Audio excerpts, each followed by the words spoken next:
में आलू पराठा और 10 तरह की चटनी बेचने वाला ससुराल। शिवानी और आंचल अपने ससुराल की रसोई में काम कर रही होती हैं। आंचल मिट्टी के चूल्हे के पास बैठकर बड़े से तवे पर पराठे सेक रही होती है और शिवानी सिलबट्टे पर कच्चे आम, पुदीना, धनिया पत्ता, लहसुन की चटनियाँ पीस रही होती है। आंचल, तुम ठीक हो ना? तुम्हें पराठे बनाने में कोई दिक्कत तो नहीं हो रही है? नहीं जेठानी जी, मैं ठीक हूँ, मुझे ज़्यादा दिक्कत नहीं हो रही है। ठीक है आंचल, जल्दी जल्दी पराठे सेक लो। आलू भी खत्म हो गए हैं, हमें आलू भी उबालने हैं। हाँ, मैं पराठे सेक रही हूँ और आप भी जल्दी चटनियाँ बनाइए, अभी मम्मी जी आती ही होंगी।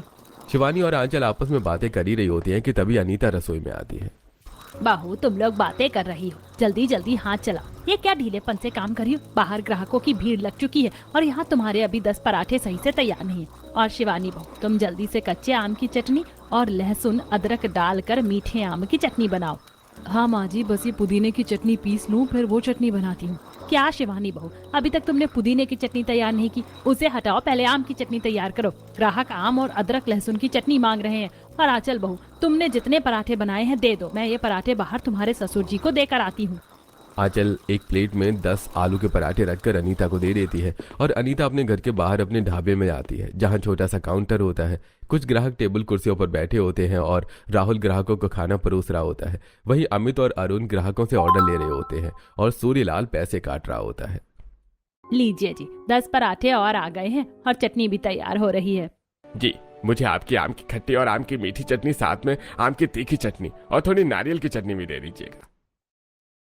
अनीता, बहुएं क्या कर रही हैं? जल्दी जाओ, उनसे कहो जल्दी चटनी बनाने को। जी, मैंने बहुओं को कहा है चटनी बनाने को। शिवानी बहू 10 तरह की चटनी ही बना रही है।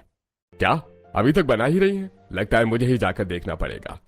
सूर्यलाल अमित के साथ रसोई में आता है, जहां आंचल आलू छीलकर एक कटोरे में मसालों के साथ मिला रही होती है और वहीं शिवानी एक बड़ी मिट्टी के चूल्हे पर पके आमों को गुड़ और थोड़ी लाल मिर्च के साथ पका रही होती है।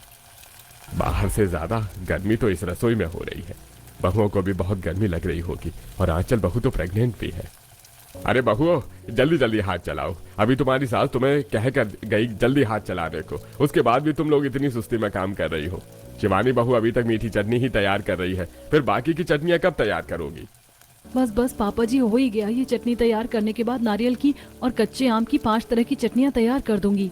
बहू, तुम्हें अच्छे से पता है कि हमारे गांव में हमारे आलू के पराठे और 10 तरह की चटनियों की कितनी मांग है। इसके बावजूद तुम कह रही हो कि बस अभी थोड़ी देर में तैयार कर दोगी। अरे बाहर तुम्हारे पति और हम ग्राहकों की भीड़ कैसे संभालेंगे जब उन्हें परोसने के लिए हमारे पास पराठे और हमारी स्पेशल 10 तरह की चटनी तैयार ही नहीं होगी।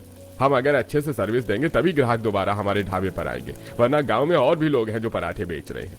पापा जी, मैं बस फिर से पराठे सेकने ही जा रही हूँ। आलू तैयार कर लिए हैं। अच्छा ठीक है, पहले मुझे पराठे में डालने वाले आलू टेस्ट कराओ। मसाले सही बने हैं या नहीं, ये देखना है। आंचल सूर्यलाल को आलू के बने चोखे टेस्ट कराती है, वहीं शिवानी अपने बनाए आम की मीठी चटनी टेस्ट कराती है। हाँ बहू, सही, यही स्वाद चाहिए हमारी रसोई में। ये स्वाद ही हमारी पहचान है। अब तुम जल्दी जल्दी जल्दी से काम करो। अभी अरुण को मैं भेजता हूँ पराठे और चटनियाँ बाहर लाने के लिए। सूर्यलाल अनीता के साथ घर के बाहर अपने ढाबे में आकर काउंटर पर बैठ जाता है और अनीता ग्राहकों के सामने प्लेट और पानी रखने लगती है। वहीं रसोई में आंचल ढेर सारे आलू उबलने के लिए रखकर पराठे में आलू भरकर बेल कर सेकने लगती है और शिवानी सिलबट्टे पर बैठकर अपनी 10 तरह की चटनियां पीसने लगती है। ऐसी दोपहर के 11 बजते हैं। आंचल, तुम 2 मिनट आराम कर लो। हमारे आलू के पराठे और 10 तरह की चटनी खाने वाले ग्राहकों की सुबह वाली भीड़ चली गई है। अब हमें दोपहर में आने वाली भीड़ से पहले